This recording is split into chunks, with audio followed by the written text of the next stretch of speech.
같이 읽겠습니다. 각 사람은 위에 있는 권세들에게 복종하라. 권세는 하나님으로부터 나지 않음이 없나니 모든 권세는 다 하나님께서 정하신 바라. 그러므로 권세를 거스르는 자는 하나님의 명을 거스름이니 거스르는 자들은 심판을 자취하리라.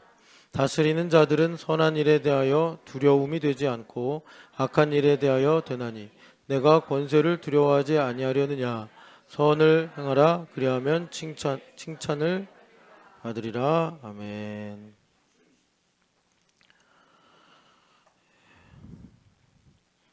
온유가 많이 피곤한가 보네요. 괜찮아요.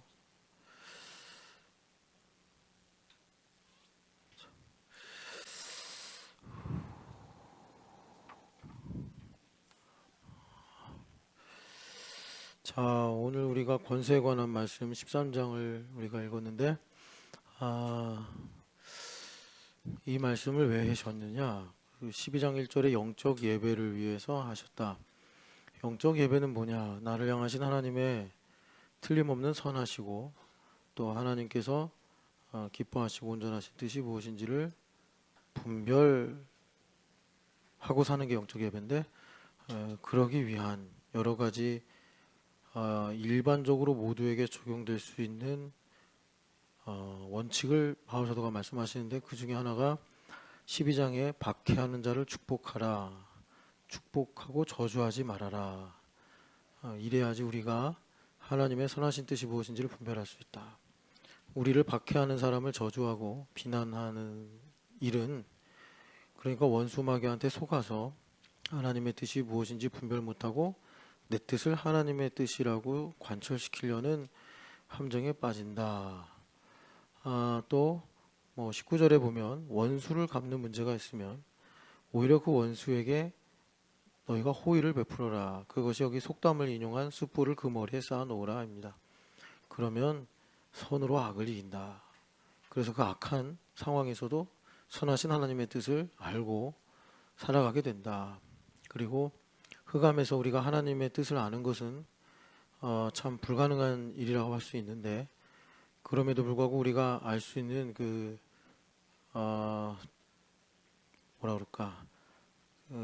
힌트 같은 게 있는데 그게 뭐냐면 권세에 우리가 복종하는 거다. 이 권세라고 하면 너무 좀 거리감이 머니까 권위에게 복종하라. 왜냐하면은 이 권위가 다 하나님께로부터 오는 것이기 때문이다. 이렇게 말씀을 하십니다.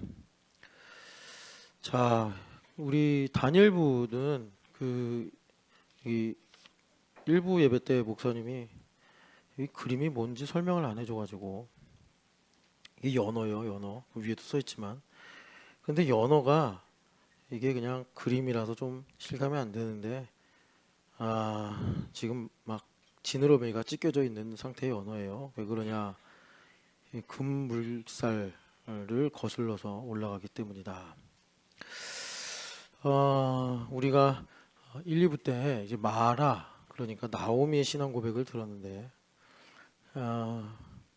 그 나오미의 신앙 고백이 그러니까 나를 성찰하는 내용이란 말이죠. 그러니까 사사기 시대에 그 큰 우상이 뭐였냐면 그 미가 집의 은신상으로 나오는 나를 돕는 하나님. 참 이건 뭐 틀림없는 사실인데, 그러니까 성경 말씀인데, 그런데 이게 왜 우상 숭배라고 하냐? 그러니까 나를 도우시는 하나님에만 하나님을 이제 딱 가두는 거예요. 어항 속의 물고기처럼. 이것도 우상 숭배란 말이에요. 그러니까 나를 고통스럽게 하고 나를 힘들게 하는 하나님은 필요 없다, 이렇게 하는 거죠. 그래서 여러분 그 촌극같이 벌어지는 단지파의 우상숭배 범죄가 이제 시작이 된단 말이죠. 그래서 여러분 그 단지파가 가져간 그 은신상이 이후에 그러니까 아수르에 의해서 멸망당할 때까지 계속 북이스라엘을 병들게 하는 그런 이유가 되었습니다. 그러니까 하나님께서 우리에게 물론 이제 구약 성경에 보면은 뭐 바알도 섬기고 뭐 여러 가지 우상도 섬기지만 얼마나 그 자기를 섬기는 우상 숭배가 심각한지를 보여주는데 우리 시대는 벌써 이미 100년 전부터 그 작업이 촘촘히 진행돼 가지고 제가 뭐 예언가는 아니지만 우리가 이 나를 숭배하는 여기 그 칼럼에도 제가 좀 인용했지만 욜로와 요노 뭐 요즘 시대를 대변하는 그런 말이에요. You only live once. You only need one. 그렇죠? 매우 감각적인 말입니다. 이게 진리가 됐단 말이죠.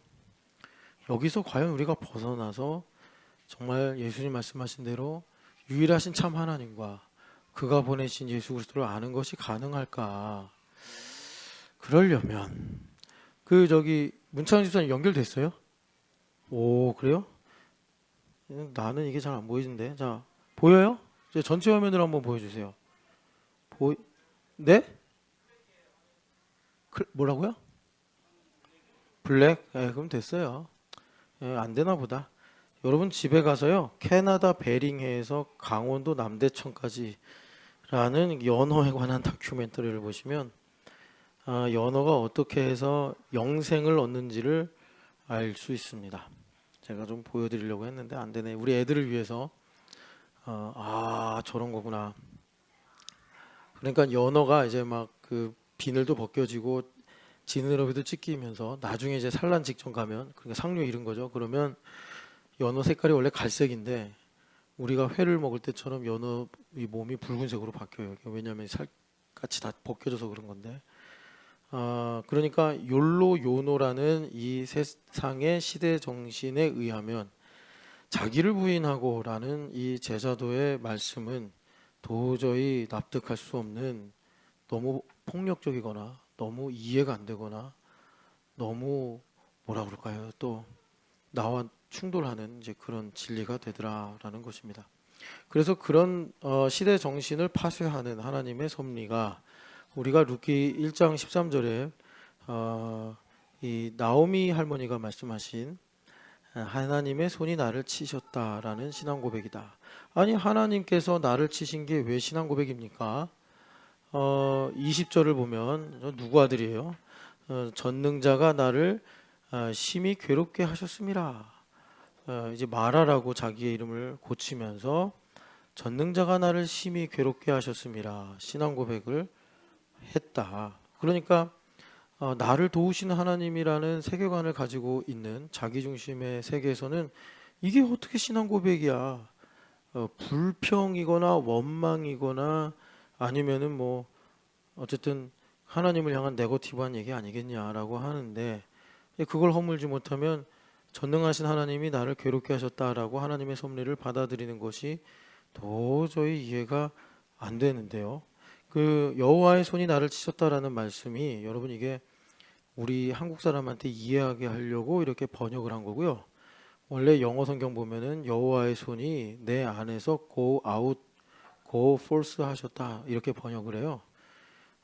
그러니까 하나님의 손은 하나님의 섭리를 이제 보여주는 대표적인 이미지인데, 그러니까 지금 이 나를 말하라고 해라. 전능하신 하나님 날 괴롭게 하셨다라는 건 뭐냐면 우리 삶을 다스리시는 섭리하시는 하나님의 손에서 내가 벗어났다. 하나님의 손이 나를 벗어나셨다. 그러니까 우리가 여기는 흑암이잖아요. 그 흑암이란 사실을 하나님 가르쳐 주시려고 도피성이다라는 제도를 주셨는데, 그러니까 우리가 하나님의 섭리로부터 벗어나면 그 은혜가 미치지 못하는 거예요. 은혜가 미치지 못하게 되면 그러니까 나의 인생이 이제 마라가 되는 거죠.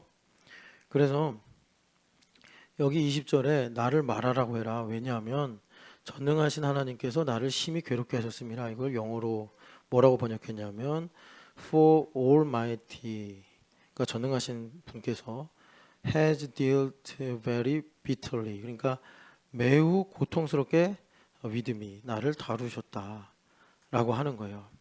여러분 이게 왜 신앙 고백이 되냐면 하나님의 속성 때문인데, 그러니까 자신의 인생의 마라로 섭리하신 하나님을 인정한 거예요. 그러니까 하나님의 섭리를 받아들인 거예요. 이거 원망하는 것이 아닙니다. 받아들이는 거예요. 받아들이는 것. 그럴 때 하나님은 정말 자비와 긍휼이 무궁하셔서 하나님의 긍휼이 발동됩니다. 하나님의 자녀가 하나님의 이 섭리를 받아들이면서 전능하신 하나님께서 나를 매우 고통스럽게 하셨습니다. 여기에 여러분들이 조금 더 이해하기 쉽게 제가 첨언을 하자면, 그러나 그 하나님은 공의로우십니다, 이런 말이 들어가 있는 거예요. 그래서 하나님께서 그 긍휼이 이제 그 불붙는 듯 하도다 하신 그것처럼 이제 타오르시는 거예요. 호세아서의 말씀처럼. 그래서 율법적으로 보면은 하나님께서 이런 나오미를 잊으실 수 없이, 하나님께서 모른 채 하실 수 없어서, 그러니까 나오미에게 더 가까이 오시는 것이 되며, 복음적으로 말하면 이런 일이 나를 베들레헴으로 인도하는, 나를 하나님께로 더 가까이 하게 만드는 동인이 된다라는 것입니다. 동인이 된다. 여러분들이 이 말씀을 얼마나 이해를 하는지 모르겠어요. 그래서 중요한 건 뭐냐면, 지금 나오미가 나를 괴롭게 하시는 전능자라고 고백을 하는데, 이 신앙 고백이 또한 반석이란 말이에요. 그래서 나를 괴롭게 하시는 전능자, 그러니까 나의 인생의 고통은 하나님께로부터 말미암았다. 그 하나님은 선하시고 공의로우시다 라고 인정할 때, 거기서 하나님께서 우리를 치유하시는 내용이 뭐냐면, 나를 숭배하는, 욜로 요노로 살아가는 나를 주님께서 고쳐주신다, 이런 것입니다. 그리고 동시에 하나님께서 이 일로 인해서 하나님께로 더 가까이 나아가게 하시는 섭리를 나에게 베풀어 주시더라라는 것입니다. 그래서 예원아, 잘 들어라. 진짜 너도 이제 목사님을 그만 보고 싶지 않냐? 어, 그러니까 너도 이제 잘하고 싶은 마음을 수십 번 먹었는데, 그런데 참 애석하게도 나도 꿈에도 너가 그렇게 반복하기를 원하지 않지만 인간은 반복을 해요. 또 그런다고. 그러니까 내가 한 가지 방법을 가르쳐 줄게. 지금 우리가 1, 2부 때 헤세드를 들었는데, 헤세드가 뭐냐면, 목사님이 또 나에게 와서 그만해라 라는 말씀을 하실 때가 오면 얼마나 목사님 마음이 힘들까. 내가 오죽하면 지호는 내가 낳았고 너는 내가 키웠다고 했냐. 오죽하면. 너가 그 말을 깊이나 넓이를 다 알 수가 없어. 그러니까 너도 고민이잖아. 공부도 하고 싶으면서 내가 하고 싶은 것도 하고 싶고. 그러니까 둘 다 맞는 거란 말이야. 영 틀린 건 아니야. 정도의 문제가 있긴 하지만. 그러니까 그동안 내가 살아온 행동으로 보면은 확률적으로 또 그럴 수가 있다. 그러면 어떻게 해야 되냐? 우리가 방금 전에 찬양했잖아. 이제 그래서 너가 목사님을 더 힘들게 하지 않았으면 좋겠다. 이게 헤세드고, 또 그건 또 내 목도 있어. 그런데 이제 너 입장에서 그렇게 생각하는 거야. 내가 또 그래서 목사님 마음을 힘들게 하면 안 되겠다라는 마음을 먹는 게 이제 헤세드야. 실말이라고, 실말이. 그러면서 동시에 그럴 수밖에 없는 나에 대해서 하나님의 은혜를 구하면서, 네가 방금 전에 어떻게 찬양을 했는지 모르겠어. 그런데 너 한번 생각을 해봤냐? 왜 기독교인들은 이렇게 찬양을 할까?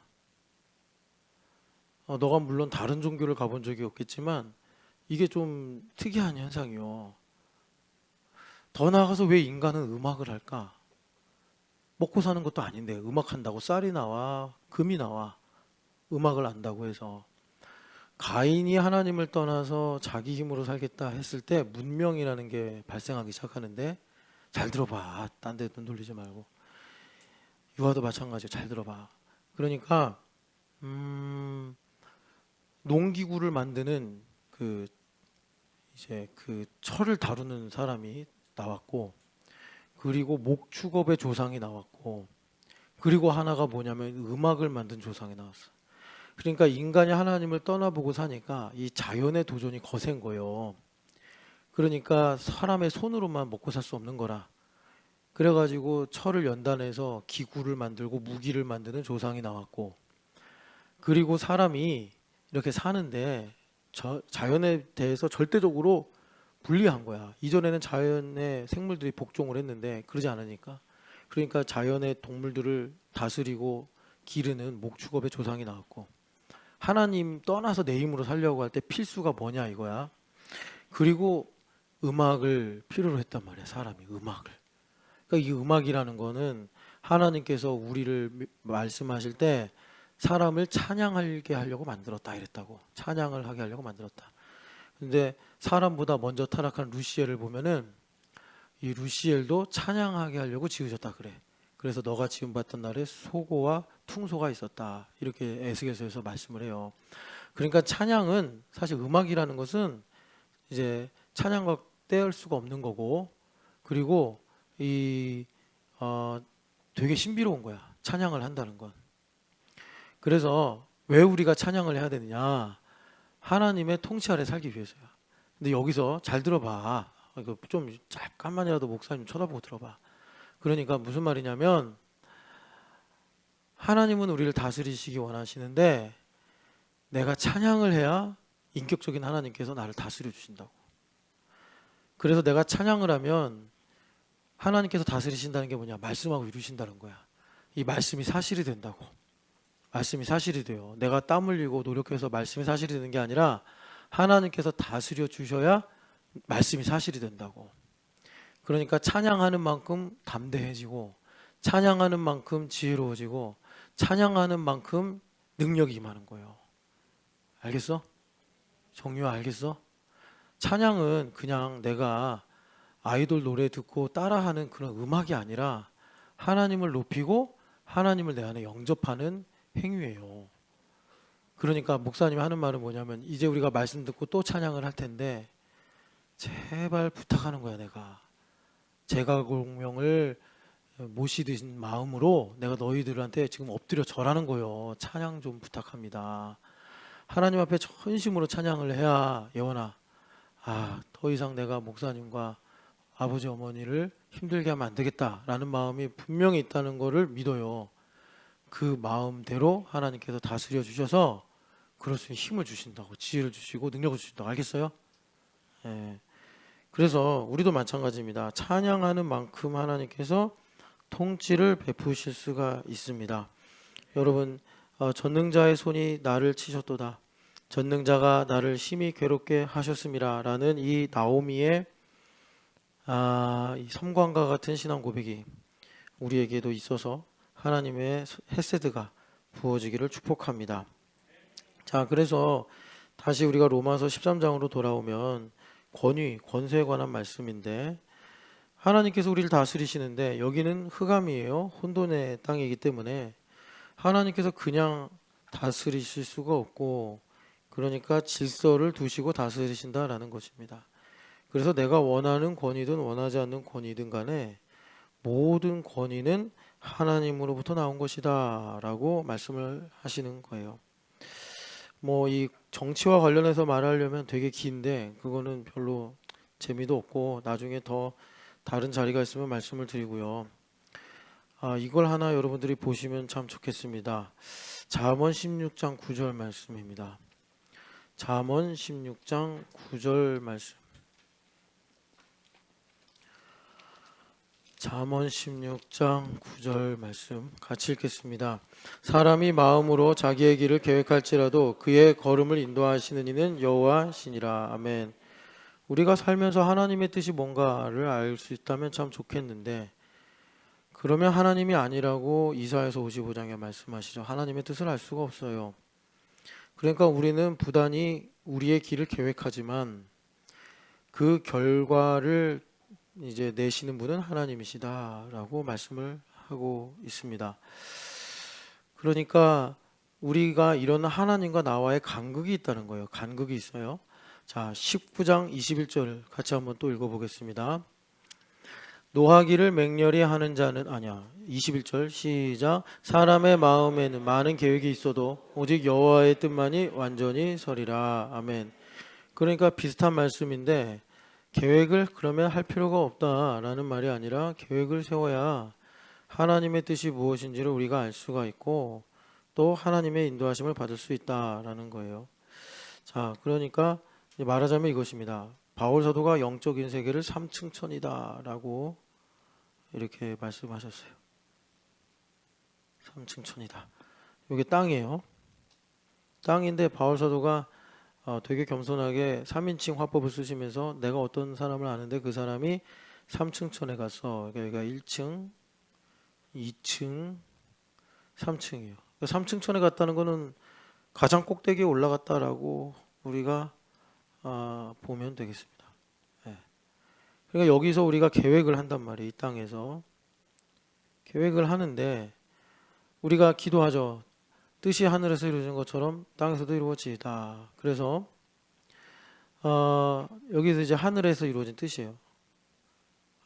이것이 우리의 삶에게 임하는 것이 하늘나라, 내 마음의 천국이 이루어지는 것인데 문제는 뭐냐면 우리가 이 땅에 살면서 하나님의 뜻을 알 수가 없다라는 겁니다. 그래서 성경에서 여러 가지 이제 방법들을 주시는데 그 중에 하나가 순종이에요. 순종.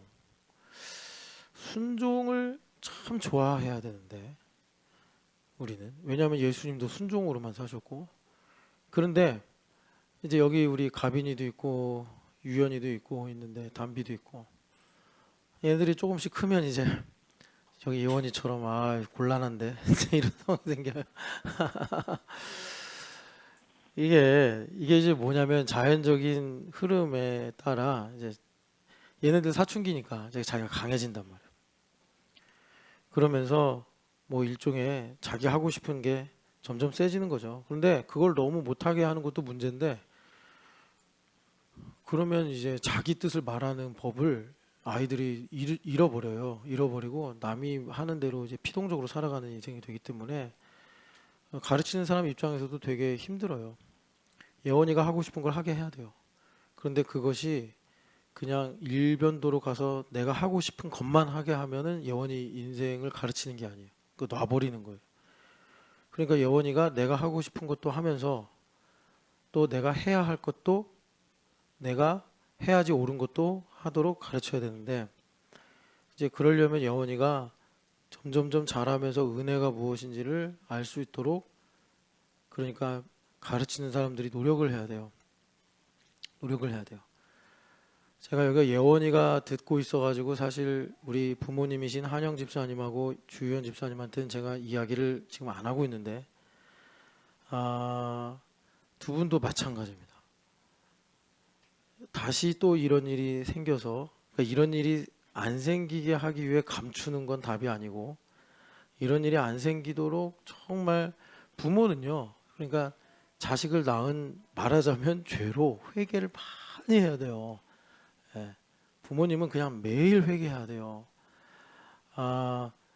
회개할 게 없는 부모는 그러니까 연어가 있는데 연어가 이렇게 거슬러 올라가야지 살아있는 거거든요. 연어가 물결을 거슬러 올라가지 않으면 죽은 거예요. 그건 생명이 없는 거예요. 지는 잘 살죠. 배부르다 하고. 근데 영생이 없는 거예요. 단생만 있는 거예요. 부모가 회개를 하지 않는다. 그거는 그 생명을 유산으로 물려주는 게 아닙니다. 여하튼 간에 두 분이 참 하나님의 은혜를 깊이 묵상하시면서 정말 뭐 이제 딱 한 가지로 특정해서 말하면 화를 내지 않고 예원이가 부모님 말씀에 순종할 수 있는 아트를 해야 돼요. 예술을 해야 돼. 예술. 1도와 1초의 싸움을 해야 된다라는 겁니다. 그냥 속상하다고 막 해붙이고 그러면 예원이가 뭘 알겠어요. 화만 나지. 그러니까 참 이런 것들이 우리가 햇새들을 알고 살아가는 건데 자 그래서 하나님께서 우리 삶의 뜻을 이루기 위해서 아까 전에 제가 말씀드린 대로 우리한테 주시는 복 중에 하나가 순종하는 복. 그런데 아까 그 마라 이야기 하면서 이 나오미 할머니가 한 신앙 고백은 그 미가라는 사람이 만든 은신상 자기 숭배라는 그것과 이제 대척점에 있다. 하나님께서 자기 숭배, 나를 도우시는 하나님이 아니라 나를 괴롭히시는 하나님으로서 자기라는 우상에서 건져내시는 그런 신앙 고백인데 우리가 다 자기 중심의 욜로 요노 시대에 살고 있단 말이에요. 그럴 때 우리에게 이 순종이란 이름이 뭐가 되냐면 존귀, worthy가 아니고 foolish하고, 그리고 뭐가 있을까요? 아주 나를 억압하고 나를 힘들게 하는, 그래서 좀 내가 이제 알게 되고 분별할 줄 알면 순종은 안 해도 되는 이런 걸로 치부해 버린다. 이 시대의 가치가 스스로 지혜 있다 하나 하나님 보실 때는 어리석어지는 그런 길로 가는 거라. 여러분 꼭 기억하세요. 예수님의 1번 이름은 어린 양. 예수님께서 찬양 받으시는 이름도 어린 양. 예수님은 인생의 알파 오메가가 태어나신부터 죽는 것까지 순종으로 되신 분이고, 그래서 우리가 예수 그리스도 안에 있으면 우리 또한 순종으로 살아가야 함이 복이더라. 여러분 이 순종을 사모하시기를 축복합니다. 순종을 하는 것이. 그리고 오늘 말씀에 나오는 권위예요. 권위. 얼마나 이 3층하고 이 3층천하고 여기 지상하고 얼마나 다르냐면, 바울 사도가 여기 올라가셔서 많은 하나님의 비밀스러운 진리들을 듣고 왔는데 그 중에 하나 우리한테 가르쳐 주신 것이 약할 때 곧 강함이라 이거예요. 그러니까 반대예요, 반대. 그러니까 우리가 영적인 안목이 열려 있지 않으면 하나님께서 나를 강하게 하시려고 하는데, 이제 그것이 이 땅에서 날 약하게 만드는 거니까 난 강해야 되는데 하나님 왜 날 약하게 만드십니까? 난 좀 주님을 위해서 강해야겠습니다. 전도도 해야겠고, 뭐 내가 여러 이웃도 섬겨야겠고, 또 하나님 일도 해야 돼서 강해야 되겠습니다. 근데 왜 날 약하게 하십니까? 이러면서 이제 내가 모르고 하나님을 거역하고 반역하는 이런 일들이 생기는 거예요. 하나님께서 나를 강하게 하시는 방법은 하늘의 관점에서 보면 나를 매우 약하게 하셔서 하나님의 뜻이 무엇인지 알 수 있도록 순종하게 하시고, 뭐 순종과 권위는 짝이라고 할 수 있겠네요. 권위가 없는데 무슨 순종을 하겠어요, 그죠? 아니 수지가 아빠가 없는데 무슨 순종을 하겠어? 아빠라는 권위가 있으니까 순종해야지. 근데 수지가 지금이야 뭐 아빠 바라기겠지만, 수지도 예원이 나이가 되면 아빠 맨날 잔소리만 해 이러면서 이제 이 힘들어한단 말이에요. 여러분 하나님의 뜻을 알 수 있게 하시는 이 권위를 사모하시기를 축복합니다. 그래서 여기 1절을 보면은 여러분 봐봐요. 권세는 하나님께로부터 나지 않음이 없나니 그러죠. 그리고서 이게 약간 아쉬운데, 이 모든 권세가 아니고요. 존재하는 것들은 다 하나님께서 정하신 바라 이거예요. 자, 그러니까 이거 참 중요합니다. 제가 좀 써서 여러분들한테 분명하게 알려드릴게요. 권세는 권위라고 해도 됩니다. 권세는 하나님으로 말미암지 않음이 없나니. 이건 여러분 이해하시죠? 왜냐하면 있으면, 만약에 하나님으로 말미암지 않은 권위가 있으면 그거는 하나님 외에 다른 신이 있는 거예요. 그죠? 그러니까는 여러분 하나님 유일하시다는 거 믿으시죠? 그러면 권위, 권세는 다 하나님으로부터 말미암는 거예요. 하나님으로부터 말미암는 거예요. 그러면 히틀러나 김정은은 뭡니까? 개인적으로 와서 질문하세요. 그것은 이제 어느 영역은 불가해한 것도 있어요. 하나님 알려주고 싶어도 내가 머리가 멍청해서 이해할 수 없는 부분도 있고요. 사실 그 문제를 정말 해결하고 싶으면요, 히틀러랑 김정은이 문제가 아니라 내가 문제예요. 그러니까 무슨 말이냐? 그 레비 스트라우스로 기억하는데 신은 네, 그 영화 이름이 그 원래 그 유명한 책인데요. 자기가 신앙 고백한 책인데, 그 신학자가 아내가 먼저 회심을 해가지고 아내를 구원해야겠다. 하나님 병에 든 아내를 구원해야겠다. 그래가지고 여러 전문가들 찾아가요. 의사도 찾아가고 역사학자도 찾아가고.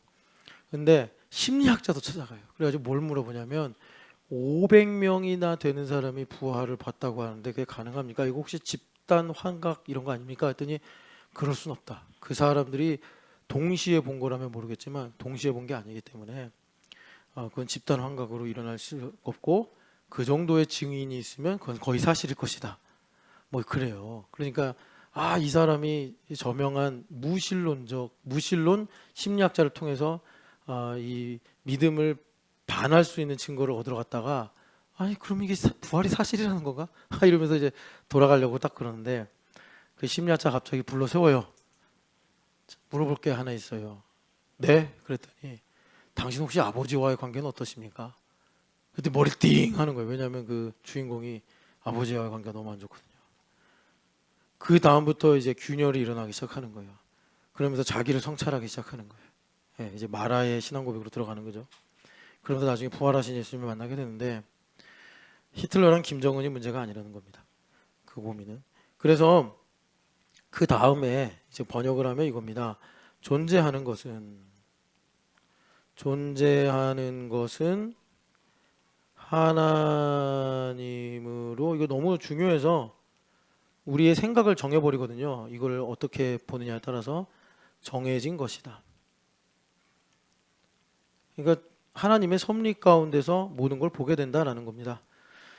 자, 권위는 모두 다 하나님으로부터 말미암은 것이다 라는 이런 우리의 믿음의 관점이 무엇을 가지고 오냐면 존재하는 모든 것은 존재하는 것, 뭐 보이는 것은 보이지 않는 것이든 모든 것은 하나님으로 말미암아 정해진 것이다, 어레인지드 된 것이다 라고 말씀해요.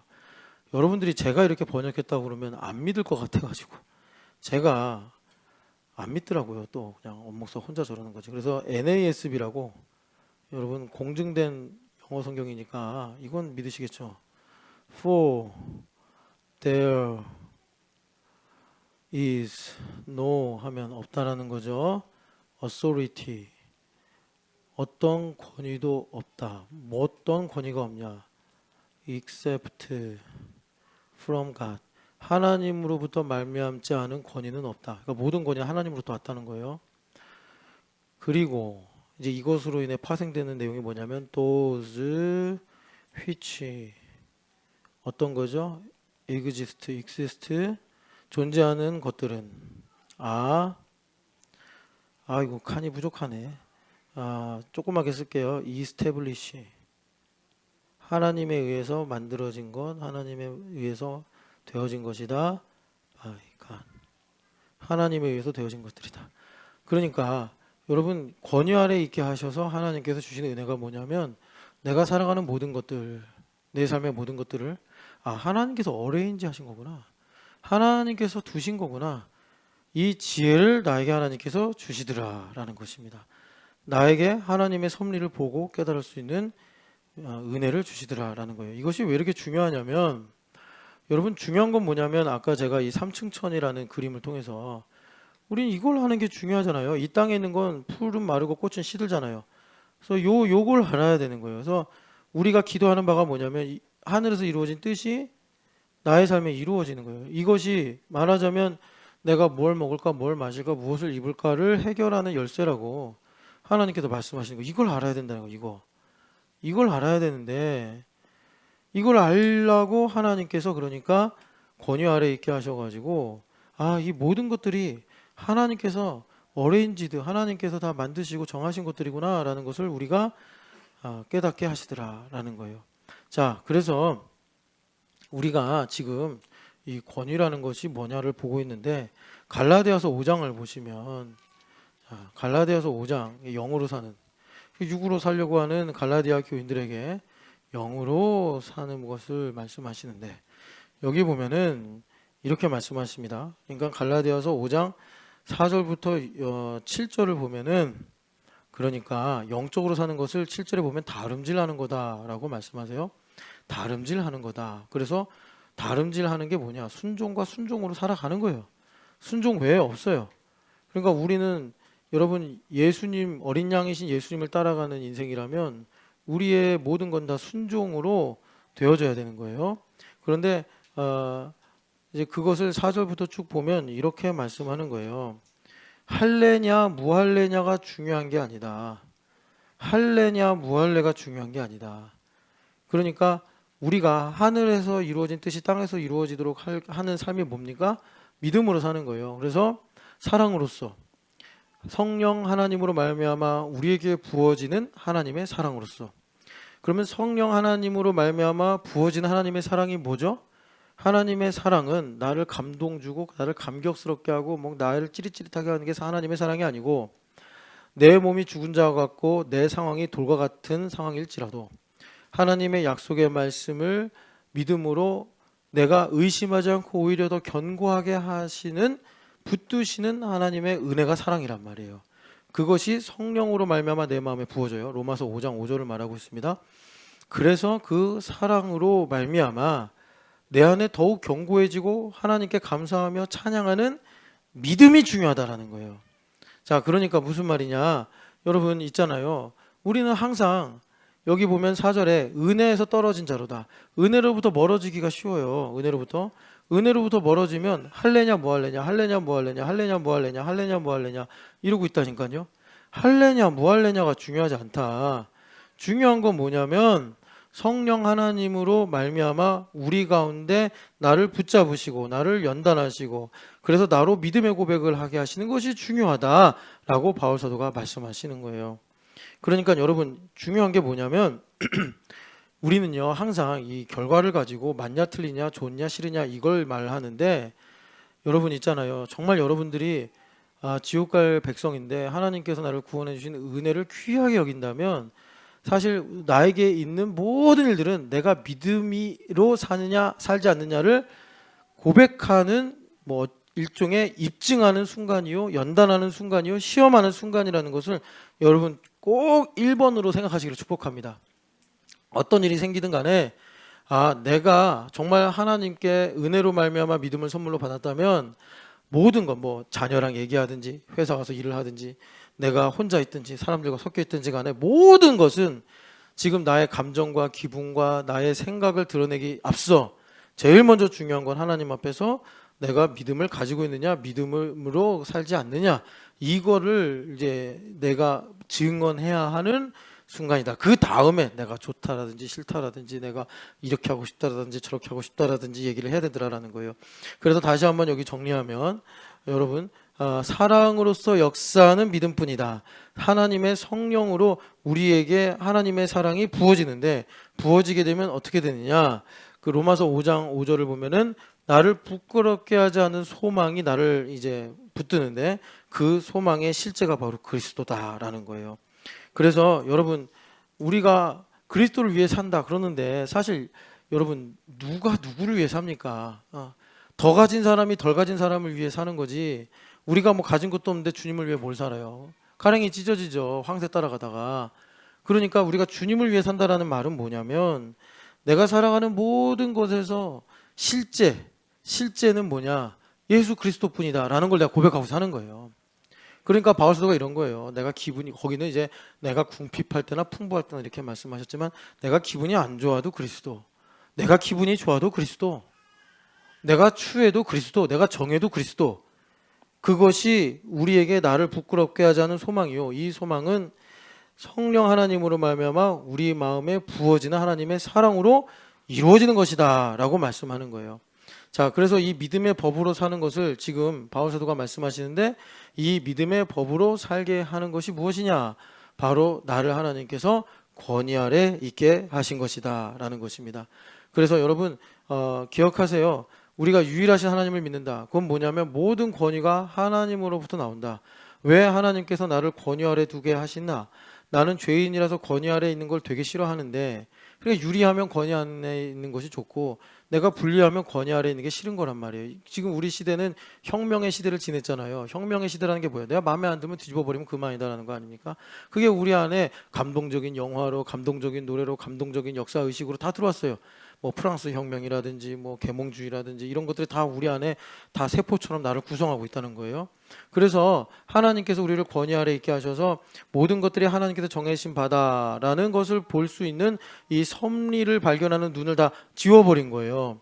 그래서 우리가 이 연어처럼 세상의 세류를 거슬러 올라가야 되는데 그게 뭐냐? 13장에 바울사도가 말씀하시는 것처럼 지금 로마 사람들한테 이 편지를 쓰는데 여러분 여기 로마 기독교인들이란 말이에요. 여기 모든 권위에 네로가 안 들어가겠습니까? 여기 이 모든 권위에 초대교회 성도들이 읽을 때 여러분 뭐 아이고 지금 내가 다 기억이 안 나는데 디오클레니아누스인가? 하여튼 그 최악의 황제.